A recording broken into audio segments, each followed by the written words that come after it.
बात अब तमिलनाडु के करेंगे। तमिलनाडु की बात अब शपथ लेते ही एक्शन में तमिलनाडु के सीएम विजय नजर आ रहे हैं। महिला सुरक्षा के लिए स्पेशल फोर्स वाली फाइल पर साइन किए गए हैं। 200 यूनिट फ्री बिजली देने की फाइल पर साइन किए हैं। मेरे अलावा कोई दूसरा पावर सेंटर नहीं होगा, विजय ने साफ कर दिया है। शपथ लेते ही मुख्यमंत्री विजय, तमिलनाडु के नए नवेले मुख्यमंत्री विजय ने साफ कह दिया है कि मेरे अलावा कोई दूसरा पावर सेंटर नहीं होगा। यानी इसका मतलब यही है कि जो भी बड़े फैसले होंगे वो मेरे साइन से होंगे। जो बड़े फैसले सरकार लेगी वो मेरे साइन के बगैर बिल्कुल भी नहीं होंगे और सबसे बड़ा पावर सेंटर मेरे पास होगा। मेरे अलावा कोई दूसरा पावर सेंटर सूबे में नहीं होने वाला है। आज की तस्वीर भी निकलकर सामने आई जब शपथ ली गई विजय के द्वारा।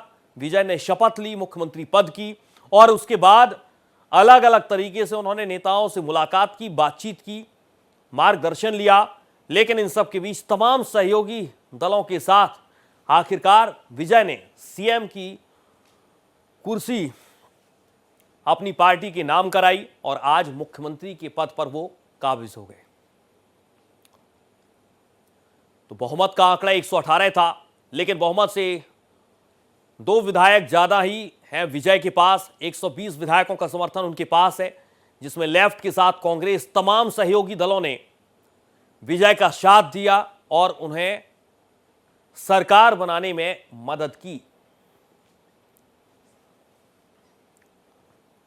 तो तमिलनाडु में आज से विजय का राज हो गया है मुख्यमंत्री की कुर्सी पर।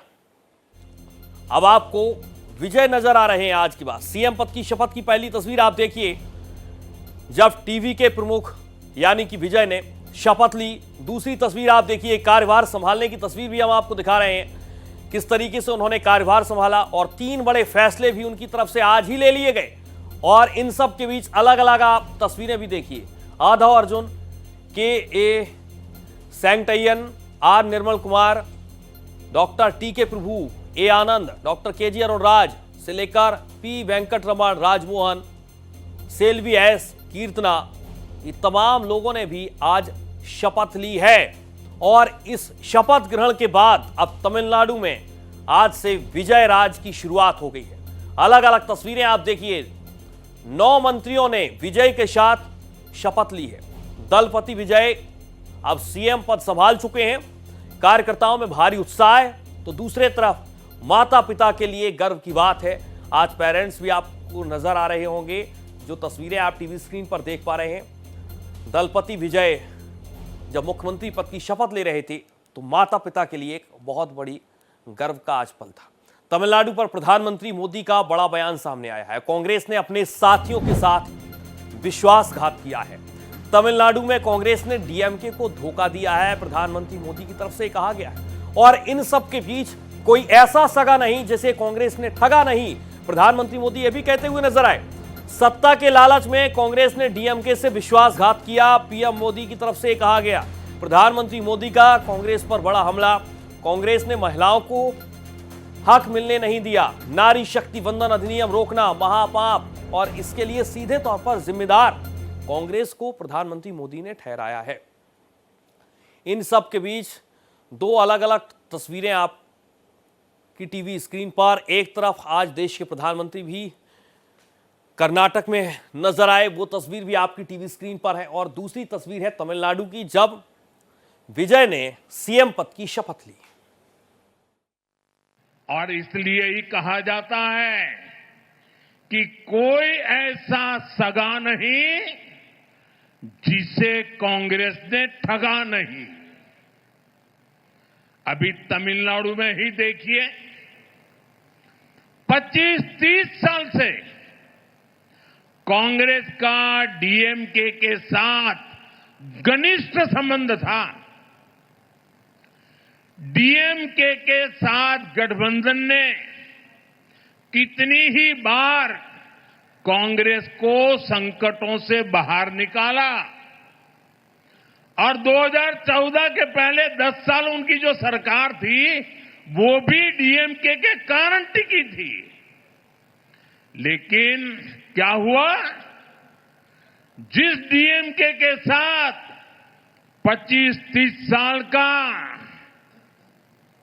जीने मरने का नाता था। हर पल जो डीएमके कांग्रेस की भलाई के लिए काम करती थी, लेकिन जैसे ही सत्ता का खेल कहीं और मुड़ गया तो सत्ता के लालच में सत्ता भूखी कांग्रेस ने पहला मौका मिलते ही डीएमके की पीठ में छुरा भोंक दिया। परजीवी कांग्रेस को अब एक और पार्टी चाहिए जिसकी पीठ पर सवार होकर वो प्रासंगिक बनी रह सके। इस संकट से बचाने के लिए लगातार प्रयास कर रही है। नागरिकों पर बोझ न पड़े, इसके लिए सरकार सारा बोझ सरकार खुद अपने कंधे पर उठा रही है। लेकिन साथियों, जब सप्लाई चेन पर संकट लगातार बना रहे तो हम कितने भी उपाय कर लें, मुश्किलें बढ़ती ही जाती है। इसलिए अब देश को सर्वोपरि रखते हुए, मां भारती को सर्वोपरि रखते हुए हमें एकजुट होकर के लड़ना होगा।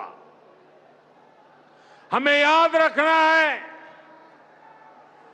देश के लिए मरना ही सिर्फ देशभक्ति नहीं होती है। देश के लिए जीना और देश के प्रति अपने कर्तव्यों को निभाना, वो भी देशभक्ति होती है। इसलिए वैश्विक संकट के इस समय में हमें कर्तव्यों को सर्वोपरि रखते हुए कुछ संकल्प लेने होंगे और उन संकल्पों को पूरे समर्पण भाव से पूरा करना होगा।